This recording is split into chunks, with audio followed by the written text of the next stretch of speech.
So today is Friday po. And when it's Friday, it is the Lord's Day. So natutuwa ba kayo that you are in the presence of the Lord today? Hindi po dun sa yung yakap niyo yung unan. Kasi alam niyo po ba ngayon, kasi malapit na pong magber. So lumalamig na yung panahon. Humahaba ngayon yung tulog natin. But praise God, you are still here po. Nandito po tayo ngayon sa presence ng ating Panginoon. And when it's Friday, I'm excited always on Friday. Excited ba kayo lagi pag Friday? Kasi lagi merong ituturo ang Panginoon sa atin, di ba? Kung sino man po yung tumatayo dito, lagi pong merong ipinaparating po ang ating Panginoon. Could me, it could be someone from the Sargent Church. Everyone po na tatayo dito, wala po tayong pipiliin. Bakit? Kasi ang Panginoon po ang mangungusap sa mga tumatayo dito. Lahat po ng tumatayo dito, it could share by testimony, yung mga naglilid po ng worship dito, yung mga tumutugtog.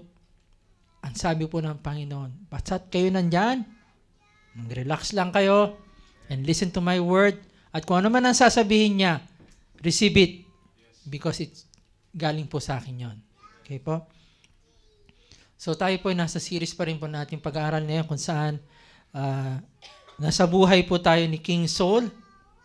And he was the first king at ayon po doon sa ating pag-aaral ng ating series. Nabanggit po natin ito sa 1 Samuel chapter 9 and verse 10.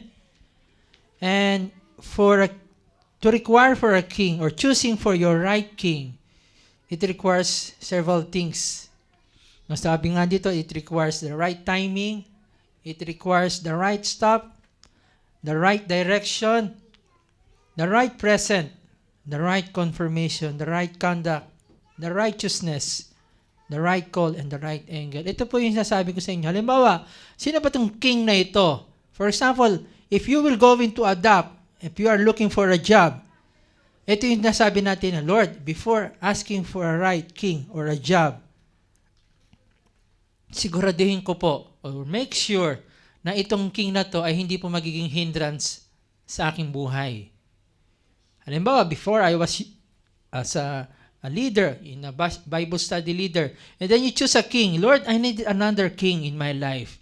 And then, God answered a prayer. Pero ito dapat hindi magiging hindrance. Kasi ang naging problema po dito ng mga Israelites, they asked for a king but not with the consent of the God first. They did not put God first in choosing the king. But before you ask for anything right now in your life, put God first. Unahin niyo po ang ating Panginoon. And there are some requirement po dito, no? It could be on the right timing. It could be on your right stuff, the right direction, the place, anything. The confirmation ng Lord, ito na nga po yung job na ito. And even it requires right conduct, the righteousness, the right call, and even the right angle. Ibig sabihin itong angle is perspective po kung paano po natin tinitingnan yung binibigay ng Panginoon sa ating buhay. So ito po yung choosing the right king as we reviewed po, no? So sabi nga dito muli, sometimes exactly what we want is the worst thing for us. And sometimes the worst thing for us is exactly what we want. Minsan kabaligtaran pa yung nangyayari, no? But if you put God first in your life, everything will be positive, not negative. Amen po? In today's message, as we continue, sabi po dito, is behold, it is better than sacrifice. To obey is better than sacrifice. 1 Samuel chapter 15, verse 22. Shall we all stand as upon reading the word of God? So sabi po dito all together sa verse 22, and Samuel said, hath the Lord as great delight in burnt offerings and sacrifices, in obeying the voice of the Lord. Behold, to obey is better than sacrifice, and to hearken than the fat of rams. May the Lord God bless upon the reading of His holy word. Makakaupo na po lahat. 1 Samuel chapter 15, verse 22. So sinasabi po dito, no, that behold, to obey is better than sacrifice. Alam niyo po, tayo po ay tatanda. Amen po? Naniniwala po ba kayo na that we all gonna age? And when we age, but if you are with the Lord, you age gracefully. Di ba? Sabihin natin yung, sabi nga nila, yung pag tumatanda, may asim ka pa. Yung mga ganon. Ang hirap sa English nun no?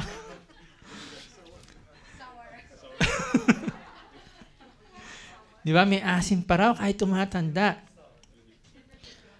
Pero ang problema po natin, the more than tumatanda, hindi yung kain ka ng kain kahit anong gusto mong kainin. Sige, hala, kain ka ng kain. Yung tipong, yung parang pag pinagbawalan ka na, parang gusto mo pa rin kumain ng mga bawal. Di po ba? Yung mga tipong gusto kong kumain ng bagoong na mayroong sausawan ng ganito. Yung ang tawag, bagnet ba ang tawag doon? Yung ang sarap noon. Di ba? Ang sarap kainin noon. Pero pag may mga bawal ka na at meron ka na nararamdaman sa inyong katawan, di ba sabi ng Lord, is better for you to stay healthy so that I can use you in the ministry. But if you have something now na rayuma, may mga tipong, may gawain tayo doon, may Bible study tayo. Sorry kapatid, hindi ako makakatin. May rayuma ako eh. I could not stand. Gano'n, no? May nararamdaman ka bigla. So, bisa nakakaano ka na, Lord, alam ko meron kayong gustong ipagawa doon, pero meron akong dinadamdam ngayon, yung rayuma.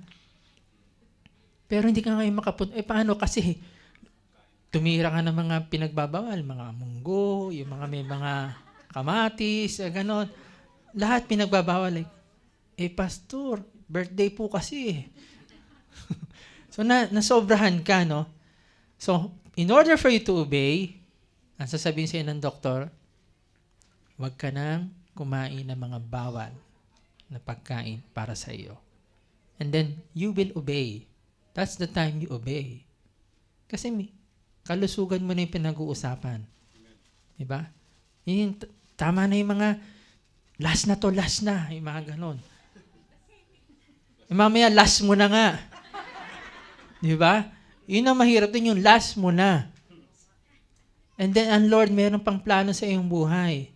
So, sino rito gustong mauna? Wala, di ba?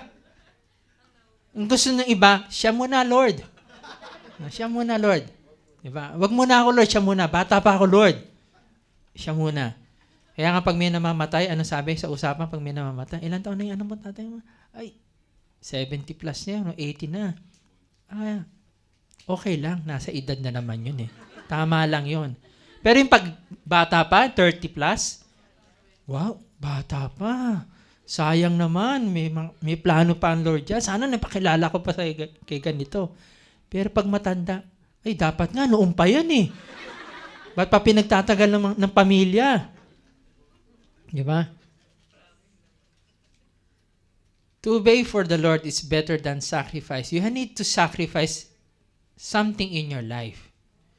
You need to sacrifice away from your family. You need to leave your loved ones to go here and look for a better job that you can sustain your family's needs. Diba? Parang kung may bibigay lang ng bansang ito, yung pangangailangan ng family ko, hindi na sana ako umalis. Pero dahil lumalaki yung pamilya mo, you need to go to abroad and to look for a better job. So you need to sacrifice things in life, at even yourself, to be away from them. Alam niyo yan. Kasi kung hindi niyo alam yan, wala kayo ngayon dito. You could be in the Philippines right now. You could be in your own country. Pero dahil lahat tayo ay mahirap, nandito tayo lahat ngayon. Dahil kung mayaman tayo, nasan tayo? Nandun tayo. Kaya sabihin niyo, magiging mayaman ako. Sabihin niyo, magiging mayaman ako. Pera na lang kulang. Kasi gusto natin yung, ano ba yung gusto nyo sa buhay? Yung word na kasyang-kasya or yung kasiya-siya? Ano mas magandang pakinggan? kasyang-kasya or kasiya-siya? Di ba? Kasiya-siya yung mga tipong pag tumanggap ka ng salary mo, natutuwa ka. Hindi yung pag tumanggap, naunahan ka na ng bangko. Mabilis pa siya, yung bangko ang tuwan-tuwa. Ikaw, hindi ka naging masaya. But for some reason, that is part of sacrifice. Minsan okay lang kahit wala akong matanggap dito, magtitis na lang, babawasan ko na lang yung layaw ko, yung hilig ko. Hindi ako susunod sa uso. Basta lang meron lang ako maipadala sa Philippines. Maipadala lang ako sa aking pamilya. That is sacrifice in your life. Pero sometimes the Lord is requiring also you to obey right now. And to obey is a very difficult word for us. To obey. Kahit ako rin po, mahirap mag-obey. Kahit sino man po sa atin to, there's no exemption in obeying.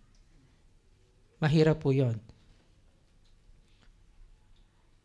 So we have, to obey is better than sacrifice. We need to consider 4 things po dito na ating pong pag-aaralan ngayon is to destroy the Amalekites, soul being rejected by God, and soul dethronement of foretold, and Agag was slain. So ito po yung makikita natin. 4 po ito na ating pong pag-aaralan ngayon. So altogether po dito, sabi po dito, no? Sa verse 2, as I read po, no? Samahan niyo lang po ako, ha? Just relax po, no? Sabi po dito, thus saith the Lord of hosts, I remember that which Amalek did to Israel, how he laid wait for him in the way, when he came up from Egypt. Now go and smite Amalek, and utterly destroy all they have, and spare them not, but slay both man and woman, infant and suckling, ox and sheep, camel and donkey po. So sinasabi po dito ng Panginoon that there are some need to obey from the Lord. Una po ay sinasabi po ng ating Panginoon kay King Saul na i-destroy po itong Amalek. Pero hindi kilala ni King Saul kung sino itong Amalek na ito sa buhay ni King Saul in his time. Kasi nangyari po to in the past pa po, in his forefathers. So during the time when they came out from Egypt, inabangan ito ng Amalekite na paras po silang mga parang sinunggaban nila itong mga Israelite nito. At sa pagsunggab po nila, almost mawala po sila sa buhay po ng mga Israelite. Itong talagang para mapalis sila. Sinunggaban po sila. Ganon po kasi ang mga kaaway. Inaabangan kung saan sila atake. At alam niyo kung sino yun? The devil. Inaabangan niya kung saan siya atake para sa inyo. Para ngayon, sabi niya, matulog ka na lang. Masarap matulog, sabi niya. It will destroy you, sabi po dito, no? So, ang instruction ng Panginoon is to destroy the Amalekites. Okay. At ito po ay nangyari sa panahon daw ni Moises. At si Moises po noon ay inutos po ng ating Panginoon. Sabi niya kay Joshua to go and fight. And I will go up to the mountain. Si Aaron po at si Hor ay hawak-hawak po yung kanyang mga kamay. Kapag nakataas po ang kamay, nananalo po sila. Victory po lagi. Pero ang laban po na to, it took the whole day po until to the setting of the sun. So it means ang tagal po nung labanan. Si Moises, he was already old. Para po hawakan po yon. Parang isipin nyo po, pag itong hawak na ito, itong hamak kong sa slide po na to, itong pointer. Pag hawak ko lang po ito ng ganito, okay lang, kaya ko. Pero another 1 hour, ang hawak ko pa rin po ito. Mangangawit na po yung kilikili ko. And then, another, hanggang half of the day po, hindi ko pa rin kakayanin. Umabot pa ng gabi, hindi ko nakakayanin. So, kailangan na po ng taong tutulong kay Moises to hold his arm po. At si Aaron at si Hor po yun at tinulong. And then nanalo po sila. That's why they call the place Jehovah Nissi, which means the Lord is our banner po. So pinapakita po ng Panginoon na ipinapaalala po sa buhay ni King Saul kung sino po ang mga Amalekites. Sabi po sa verse 8, "And he took Agag, the king of the Amalekites, alive and utterly destroyed all the people with the edge of the sword. But Saul and the people spared Agag and the best of the sheep and the oxen and the fatlings and the lambs and all that was good and will not utterly destroy po." Hindi po ito dinestroy ng mga Israelites. Ano pong instruction ng Panginoon? To destroy all the Amalekites. Lahat po, even yung mga cattle, even po yung mga alagang hayop. That is the instruction of God. Is it too difficult to obey the instruction of God? Mahirap po ba na u-obey ang instruction ng Panginoon? Hindi ba, di ba na ang linaw naman na sinabi niya to destroy? Pinaalala pa ng Panginoon na kung ano yung ginawa doon sa mga ninuno mo. Di ba tayo nga pag may kaaway ka? Imagine na pag may kaaway. Ako nung bata kami, kaya lang nagiging matapang ako noon kasi kambal kami. May kakambal po ako. So pag inaway yung kapatid ko, kalaban din ako. Dalawa kami. So parang lumalakas ang logo dahil meron akong kasama yung kakambal ko. Kaya pag yung niya yung utol ko, sabihin niya, "Tol, yun yung mano sa akin. Tara, punta natin, tara." Dalawa kami, lalapit kami doon. Magugulat ngayon yung kalaban, sino to? Ganon. Ba't dalawa? So parang pag ako kinalaban mo, kalaban mo rin yung utol ko. Ganon din po ang Panginoon. Pag kinalaban mo ang Panginoon, ang sinasabi ng Panginoon, kalaban mo rin ang Panginoon talaga. Tayo, mga anak tayo ng Diyos, pag kinalaban tayo, kalaban nila ang Panginoon. Kakampi natin siya. Kaya huwag kang matatakot na ikaw inaagrabyado ng mga amo mo. Gusto mo nang patayin, Lord. Kill him, Lord. Wag, sabi nga ng Panginoon. Salbahin niya, Lord, kill him. Tandaan niyo, kakampi po natin ang ating Panginoon. Ang sarap po nun talaga, yung feeling na gano'n, yung nakatipong malakas yung tumatapang, yung gagano ka pa, di ba? Tapang mo yung pala, wala na sa likod, sabay takbo ka, Niwaanan ka na pala. So, instructions po niya is to destroy the Amalekites. Pero ang nangyari, iniwan niya yung king. At hindi lang po yung king ang iniwan niya. Pati yung mga best na meron yung king, iniwan po niya. Kasi ang thinking po ni Saul, ay magagamit pa to, pwede pa to. Pwede pa tong i-reserve para sa offering. Maganda ito. Alam mo, ayaw po ng Panginoon ng hindi best. Ayaw niya. But if you want to be God's best, be the best, sabi ng Panginoon. Ayaw niya, don't settle for less, but always for the best. Yun yung sabi ng Panginoon.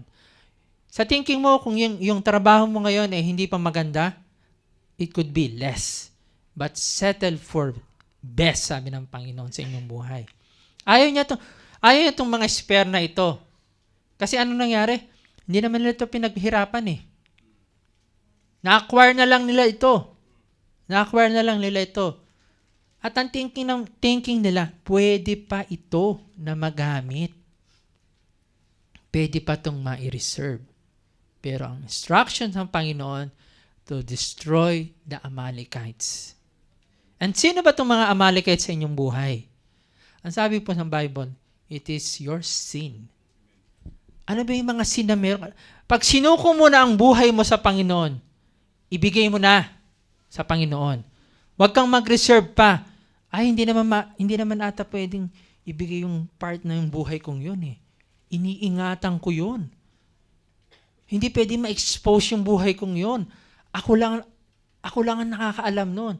Pero pag binigay mo na ang buhay mo sa Panginoon, isuko mo na lahat. Ibigay mo na.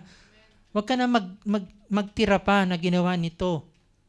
Ibigay mo na. Lalo na po yung sinasabi dito, yung king na yon. Pag sinabi po yung king, si Agag ito, yung king nung Amalekites. Yung pinakamatinding kasalanan mo, ibigay mo na sa Panginoon.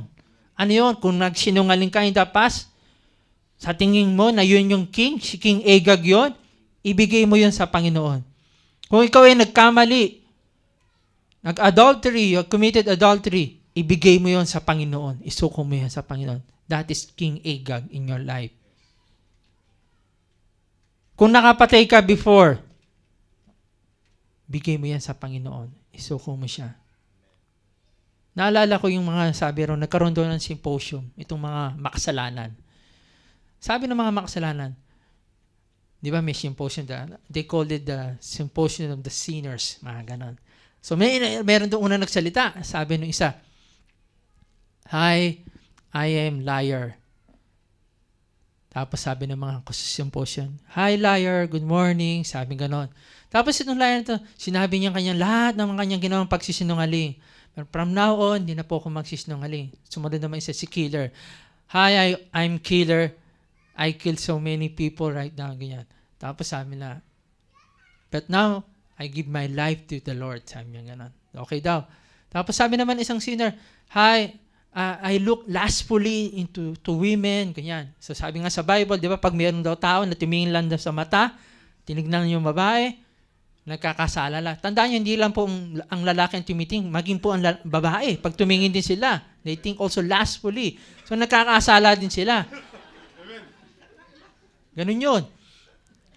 So sabi nga nun, so from now on, I will look unto you, Lord God. Ganyan. Sabi niya, ang pinakahuli, nagsalita, "Hi, ako po si Gossip. Hindi ko po mapigilan na ikuwento kayo.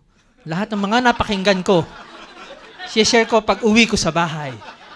Na ganun ganun. Sabi niya ganun. Kaya mag-ingat po kayo sa mga kasama nyo sa symposium. Ang chismoso at chismosa po, no?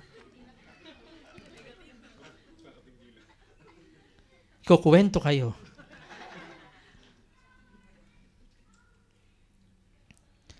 So, Saul did not obey God. He did not destroy the Amalekites and reserve for the things that he think na alam po niya na pwede po itong i-offer for the Lord. Pero sabi ko nga sa inyo, God will not settle for less, but He wanted the best for him. So Saul was rejected by God. So there came the word of the Lord unto Samuel, saying, "It repented me that I have set up Saul to be king, for he turned his back from following me and had not performed my commandments. And it grieved Samuel, and he cried unto the Lord all night." Alam niyo po the word na repent, hindi ibig sabihin ng Panginoon po ay nagsisisi siya, no? Hindi po siya tao na nagsisisi. Ang sinasabi po, the word ditong repent is nakam in the Greek word, which means to feel sorry, to feel pity. Naawa siya kay Saul sa ginawa niya. Dahil hindi po yun ang pinapagawa ng Panginoon. Ang Panginoon, pag mayroong pinapagawa sa atin, naawa po siya pag tayo po hindi nakakasunod sa gusto niyang parating sa atin. Mas rather that you obey ourselves rather than God. So ang problema po dito is that he feels sorry. God feels sorry for Saul for did not obeying his word. For he turned his back from following me, and Samuel grieved, cried unto the Lord all night. Imagine niyo ang tao lahat ay tulog na. Pero itong si Samuel, he was praying all night long. And he was grieving for the work that Saul had done sa buhay po ng Israelite. Alam niyo po ang problema nito? He was now the king of Israel. He's leading the people of Israel. He need to set an example. Pero hindi po siya naging good example po.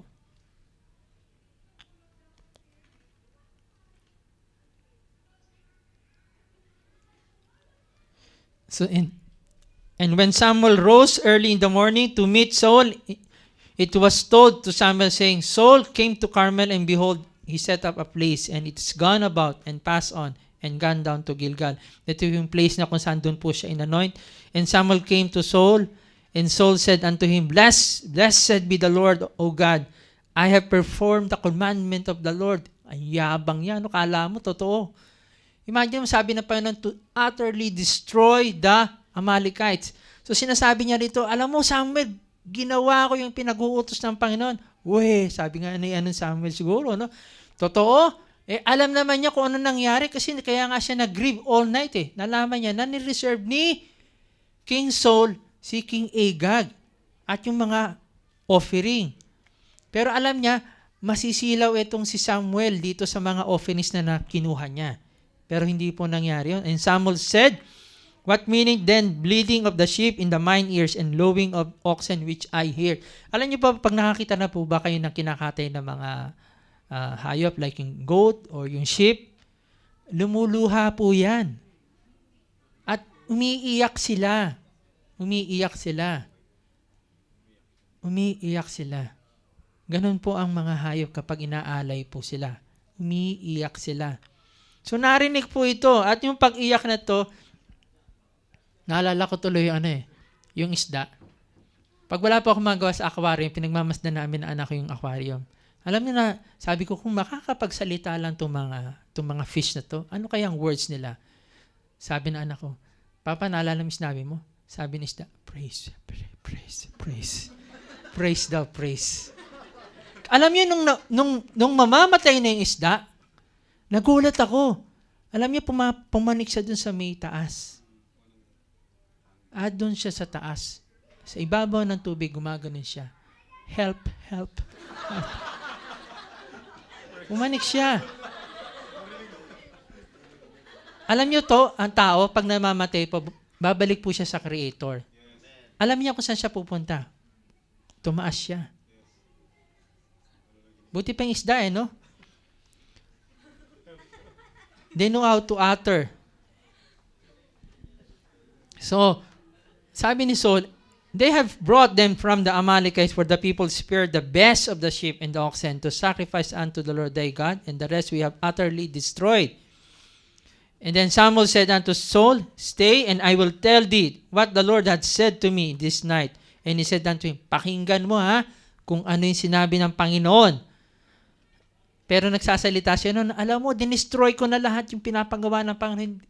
Pakinggan mo ang sabi ng Panginoon sa akin." Sabi niya, verse 17, and Samuel said, "When thou wast little in thy own sight," nung maliit ka pa, nung wala ka pang name, nung hindi ka pa sikat, nung hindi ka pa nagiging anointed king, "was thou had made the head of the tribes of the Lord anointed thee king over Israel." So, ginawa kitang king.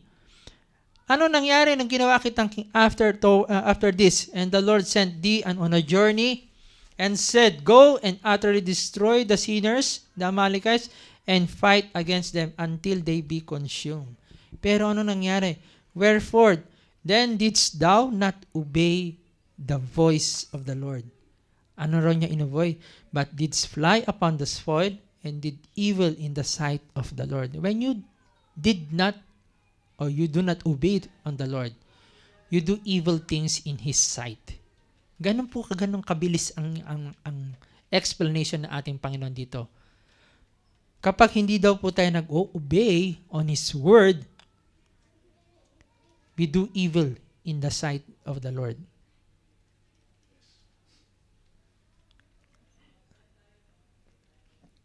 And Saul said unto Samuel, "Yea, I have obeyed the voice of the Lord, and have gone the way which the Lord had sent me, and have brought Agag, the king of Amalek, and have utterly destroyed the Amalekites. But the people took of the spoiled sheep and oxen, and chief of the things which should have been utterly destroyed, to sacrifice unto the Lord thy God in Gilgal."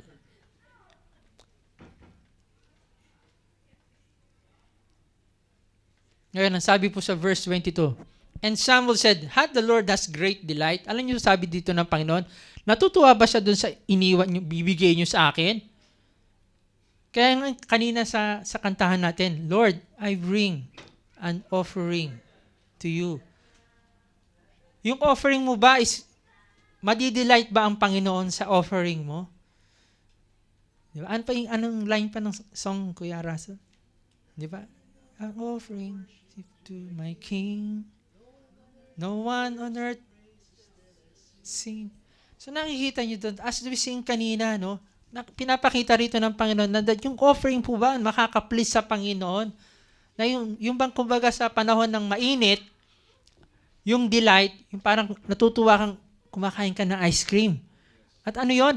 Napapawi yung kainitan ng iyong katawan dahil kasi masarap kumain sa panahon ng tag-init ng ice cream o mga ice candy. Diba? Yung mga sago, gulaman, ang sarap niyan. Ano pa? Sige, nakakagutom, halo-halo. Yan, mga masarap kumain noon. Pero pagkakainin mo sa panahon ng taglamig din, ang hirap noon. Pero ito, hindi mo makukuha ang Panginoon sa pamamagitan ng mga bagay na hindi galing para sa iyo at galing sa iba. Ang gusto ng Panginoon, yung best mo ang ibibigay niya sa iyo. Bigay mo sa Kanya. At ang sabi dito, no, pag hindi rin daw natin sinusunod, if we are not obeying on the Lord, we are all rebellion, ang tawag sa atin. At ang tawag sa mga tao na nagre-rebellion ay mga mangkukulam, witchcraft.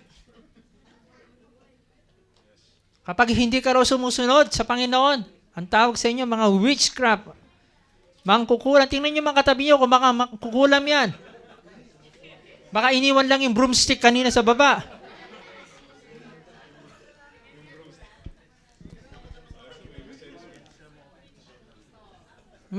Wag naman yung, misa kasi nakikita ko iba, sabi, atin ka na sa amin. Sige na, atin ka na.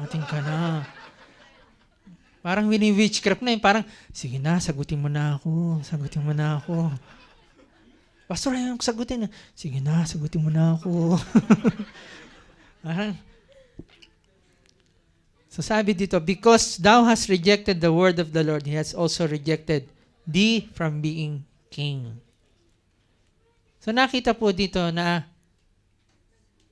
yung kanyang ginawa for not obeying on the Lord, the result is malaki pong nangyari sa buhay. Malaking impact po sa kanya.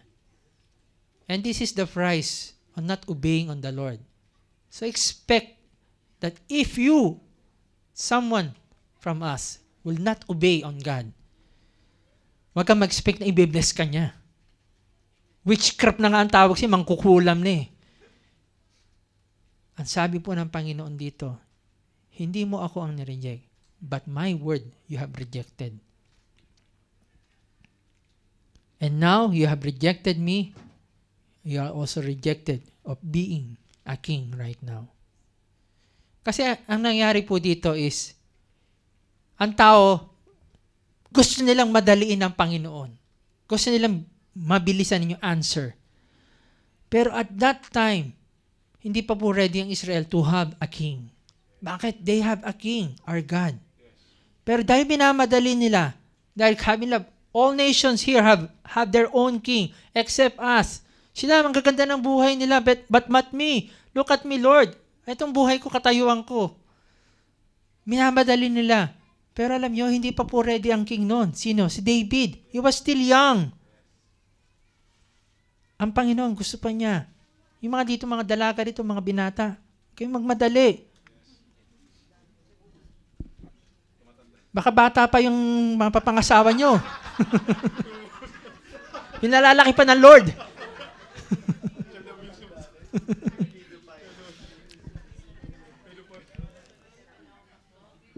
Pero sabi po ng Panginoon, don't you worry. Yung iba naman sumobra naman biblical. Lampas-lampas na sa lahat sa mga sa kalendaryo, sa loto, sa kung saan man. Ano pa? Kasi sabi sa Bible si Moises nung nag-asawa, nagkaanak siya 75. So sumobra naman kay sa pagka-Biblia niyo. So he was being rejected.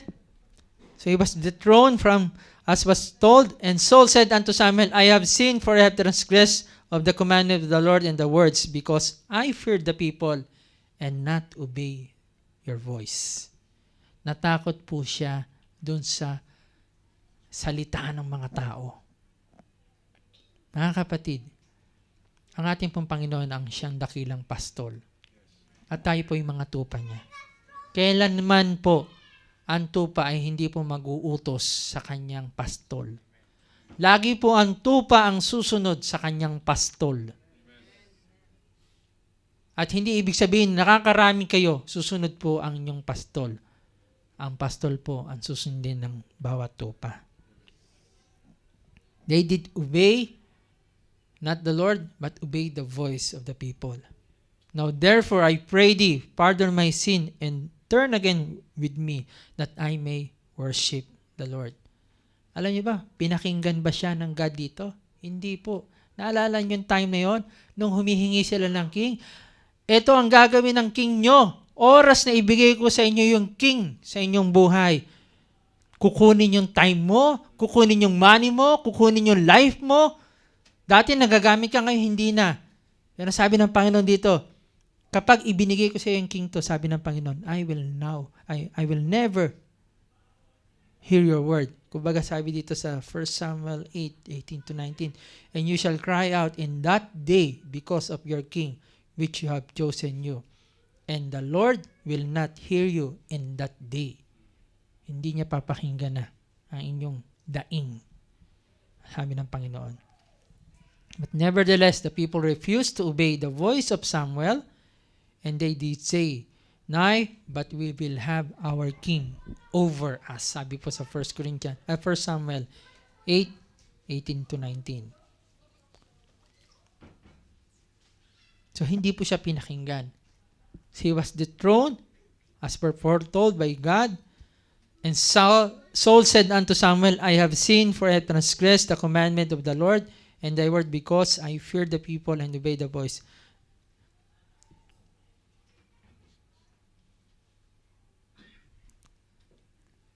So verse 27 po.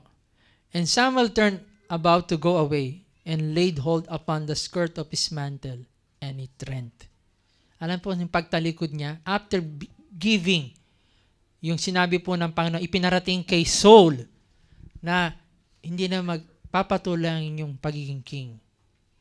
Pagtalikod po niya, hinawakan po siya sa mantle or sa skirt ni Samuel at na-rent po yun, napilas po. So sinasabi po dito ng Panginoon, ano iyon? He hath rent from thee and given it to a neighbor better than thou, and namely David. Ibinibigay na po ng Panginoon kay David.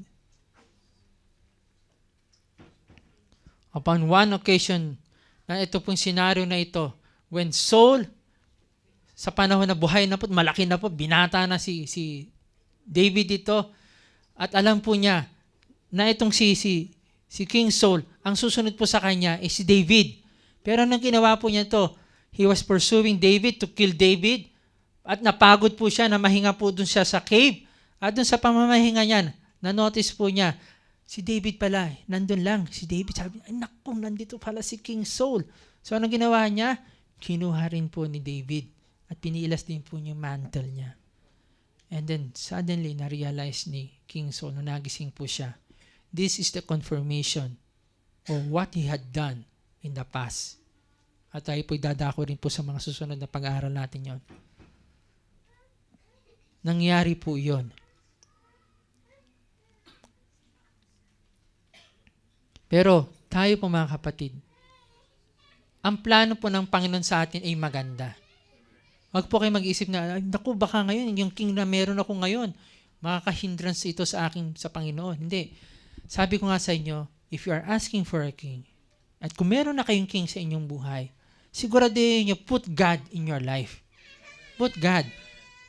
Para yung mga plano ng Panginoon sa inyong buhay, magpatuloy.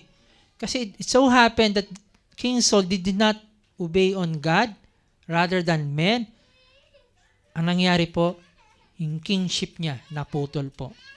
So if you want your plans to go, your life to succeed, tandaan niyo po, ngayon pa lamang unahin niyo ang Panginoon sa inyong buhay. Ano sabi po sa Jeremiah 29:11, verse 12? For I know the thoughts that I think toward you, saith the Lord, thoughts of peace and not of evil, to give you an expected end.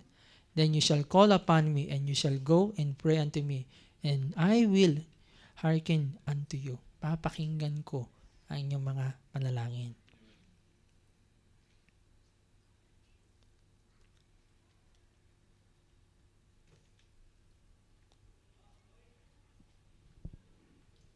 So Samuel turned again and after Saul, and Saul worshiped the Lord.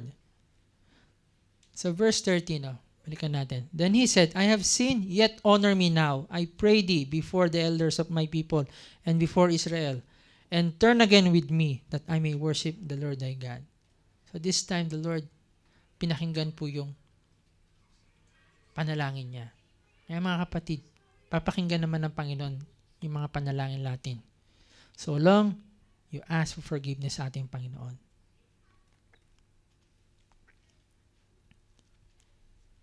Agag was slain.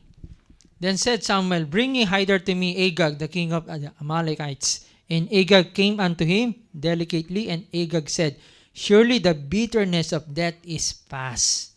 Alam niyo ibig sabihin ng the bitterness of death is past? Yung matim, aanhin mo pa yung kabayo? Ano ba? Tama ba? Kung wala ng damo. O, diba? Kasi sabi niya, noong ko pa gusto siyang papatay, tapos ngayon bigla mong ibibigay sa akin yung si Agag. Noong ko pa sinasabi sa'yo na patayin na si Agag eh. Tapos ngayon, Lord, parang, eto uli, Lord, si Agag. Ibinibigay ko sa inyo. Kaya sasabi na Panginoon, wag mo nang balikan yung old sin mo eh. Pag ibinigay mo na sa Panginoon, wag mo nang balikan siya. And then sasabihin mo, Lord, ito uli, ino-offer ko uli siya, Lord. Ayaw na ng Panginoon yan. Pero tandaan niyo mga kapatid, kung maibibigay mo siya ngayon, wala ka nang ibibigay bukas. Yun ang sinasabi ng Panginoon sa atin. And if you can give it right now, your King Agag, wala ka nang ibibigay na King Agag sa mga susunod na panahon. Bakit? Wala magmumulto sa'yo. Wala yung mananakot sa'yo. No one's gonna hold you sa iyong buhay. Bakit? You are proud dahil pinatawad ka na ng Panginoon. Kasi nangyayari sa atin is that we dwell in the past. Ayaw ng Panginoon yun that you are dwelling in the past. Ang gusto ng Panginoon, you are now forgiven. Pinatawad na po tayo. Then Samuel went to Ramah, and Saul went up to his house to Gibeah to Saul, and Samuel came no more to see Saul until the day of his death. Nevertheless, Samuel mourned for Saul, and the Lord repented that he had made Saul king over Israel. So sinasabi na po ito, simula nung pagtalikod pa lamang ni Samuel, nung naputol po yung mantle niya, yun na lang po yung huling pagkikita nila. Nakita niyo yung scenario dito? Pag mali yung king na pinili mo, huling pagkikita mo na. Hindi na tayo makikita. Lalayo ka na. Malayo na ang presence ng Panginoon sa iyo. You are away from me. And we will miss you, sabi ng Panginoon. Kasi malayo ka na eh. Lumayo na po siya. Pero ang good news, sabi nga sa Pilipinas, may globe, may smart, may talk and text, may sun cellular, connected ka na sa world. Di ba? Hindi ka na mawawala. Ang problema ng mga panahon namin, dati, susulat ka lang, di ba? Yung mga ganun eh. Nakaranas ka ng Pastor Derek, no? Ngayon nga parang may mga recorder ka pa para sabihin mo, alam mo, namimiss kita. Tapos, kamusta ang Pilipinas? Ganyan. May mga tape recorder kayo nun eh. Mga ganun. May cassette. Yung mga ganun, voice. Pero ngayon, connected ka na sa world. May music na, may online. It's up to you ngayon sa iyong buhay to grow in the Lord. To be connected. Hindi ka mawawala pa rin sa buhay bilang mga Kristiyano. And the Lord is teaching us. Kasi sabi ng Panginoon, hindi ka naman niya in-stay dyan sa iyong Jerusalem. Ang sabi ng Panginoon, go ye, baptizing them in the name of the Father, the Son, and the Holy Spirit. Sabi niya, starting from Jerusalem, Judea, Samaria, and unto the outermost part of the earth. Maaaring ngayon nakaupo ka rito. Or someday, dadaling ka ng Panginoon sa malayo. But you need to be to learn from here bago ka kanya dalhin doon. Pag dinala ka na, ibig sabihin nun, tapos na ang Panginoon sa dito. You are ready now to your Samaria, to Judea mo, and unto the outermost part of the earth. Dito sa atin, sa church natin, baka pwedeng ipadala sa inyo sa sila. May magagamit. And the Lord requires each one of us. Hindi tayo mananatiling nakaupo dito, listener. God wants us to lead. Pwede tayong magamit doon. Ba't walang amen? Gusto lang niya yung mga good no?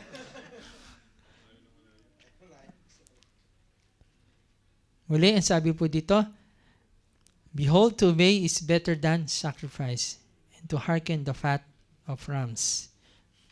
Ngayon, God is calling you right now. And when God is calling you, ito po pinapaalala sa atin ng Panginoon. Ang sabi ng Panginoon, never turn your back in following me. Yan ang sinasabi ng Panginoon. Hindi ka na nag-obey, you turn your back pa away from me. Yung pinakamahirap din Hindi ka na nga nag-attend and then you turn your back away from me. Yun ang ayaw ng Panginoon. At ang kaaway, gusto yun. Halika, sa akin ka na lang. Sa akin ka na lang. Pero ang sabi ng Panginoon, to obey. Napakahirap. Halimbawa, the church is requiring us to be baptized. And then you did not obey. You obey yung words of others. You are now turning your back for me. Hindi, Lord, mag-offering naman ako, magagamit nyo naman ako sa ibang bagay, Lord. Hindi. Ang sabi ng Panginoon, hindi ako nadidelight sa mga ganong bagay. Mas gusto ko, you obey on me. Lumaki na kami ganito Pinanganak na akong ganito. Pwede bang okay na yun? Tinanggap ko na lang ang Lord. Ang sabi ng Panginoon obey and follow me. Walang mawawala sa inyo. Bakit? Ang Panginoon. Sino rito gusto ng libre? Yung iba ano gusto? Sila yung maglilibre. Yung libre, sino rito yung parang, kunyari ngayon, ano ba ngayon, 29? Yung iba rito baka hindi pa sumasahod. Pero pag meron libre, tara, kain ka. Uy, libre yun, sasama ako. Hindi pa kasi sumasahod, kaya sasama ka dahil libre. Pero pag yung tipong sumahod ka na, ang lakas na ng loob, hindi. Sige, okay lang. Next time na lang. Saan kakain? Sige, okay lang. Pero pag wala ka pa, may kakain doon. Sige na, kakain na. Wala akong pangkain Sasama ka ngayon kahit yung lagi yun ang kinakain. Di ba? Lahat po tayo gusto ng libre, sa totoo lang. Wala po rito hindi gusto ng libre. Kahit may pera ka, gusto mo libre. Sabi mo sa mga kasama nyo, katabi nyo ngayon. Gusto mo ng libre, di ba?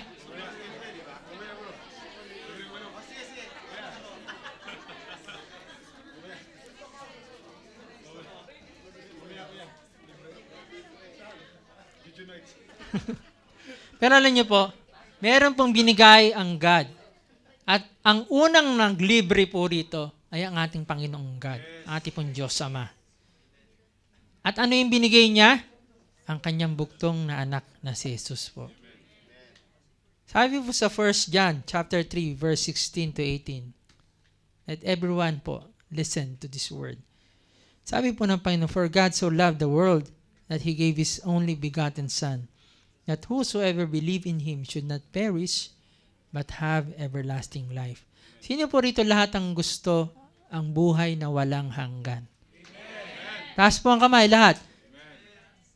Meron na po ba kayong buhay na walang hanggan? Amen. You have eternal life? Yes. Amen po. Paano nyo nakuha yun? Dahil libre. Yes. Nakuha po natin yun ng libre. Wala po tayong pinaghirapan doon. Tinanggap po natin yon ng libre. Dahil alam po ng Panginoon that when you go to heaven, ang mga taong mabubuhay lamang po sa langit are those who have eternal life. And for us to have that eternal life is through Jesus Christ, His free gift.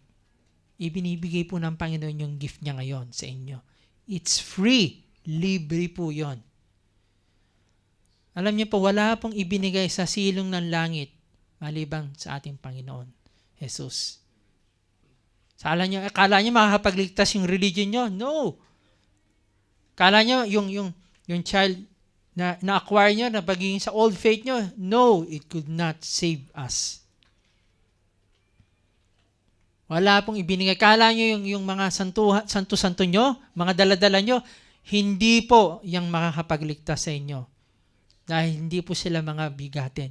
Ang bigatin po ang ating Panginoon. Alam, sabi niya, kaya bigatin. Intindihan niyo yun?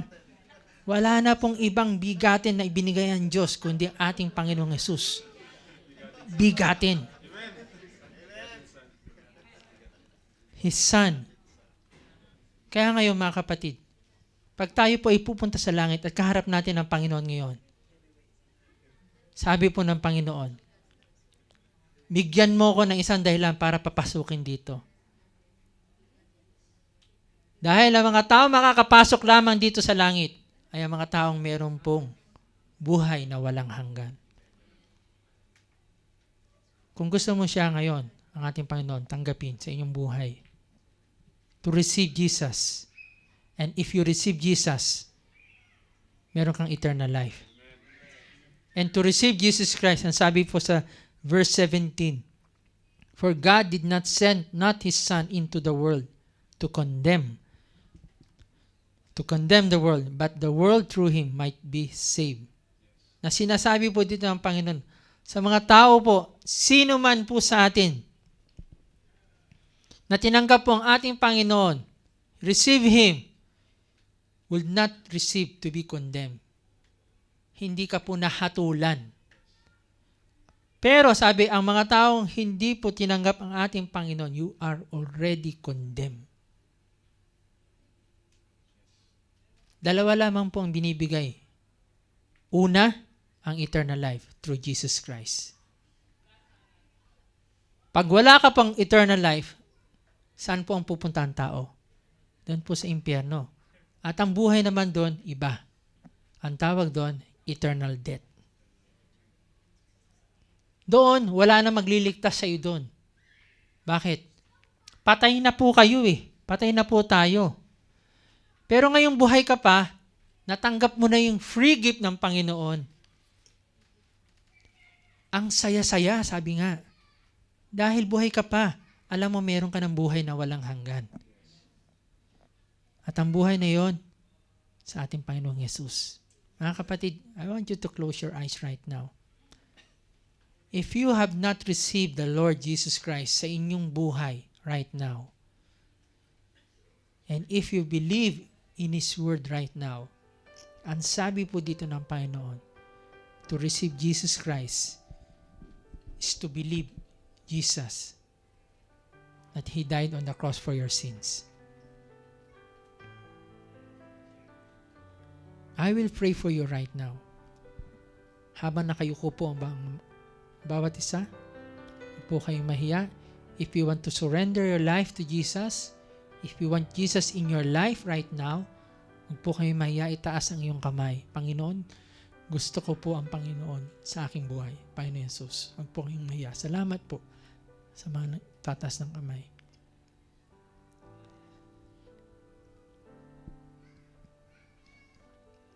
Lahat po tayo tatanggap sa ginawa natin Panginoon. That He died on the cross for our sins. Salamat po sa mga nagtataas ng kamay. Sa oras nito, mananalangin po ako. At ang panalangin nito ay angkinin niyo po as your own prayer po. Sabayin niyo po ako sa inyong bibig. Confess with your mouth. Panginoon Diyos. Sa mga nagtaas po ng kamay, sabayin niyo po. Panginoon Diyos, sa umaga pong ito, tinatanggap ko po kayo at ako po'y nananampalataya sa inyong ginawa sa krus para sa aking mga kasalanan. Tinatanggap ko po kayo bilang aking Panginoon at tagapagligtas. Salamat po sa buhay na walang hanggang, na libre na ibinibigay niyo sa amin. Sa pangalan ni Jesus. Amen po and amen. Supurihin po ang Panginoon sa mga nagtaas ng kamay. And I believe, meron po mga bagay na nangyari sa inyong buhay. Ano yun? Na kayo po ay may buhay na walang hanggan. And that is guaranteed po, na meron po tayong buhay na walang hanggan.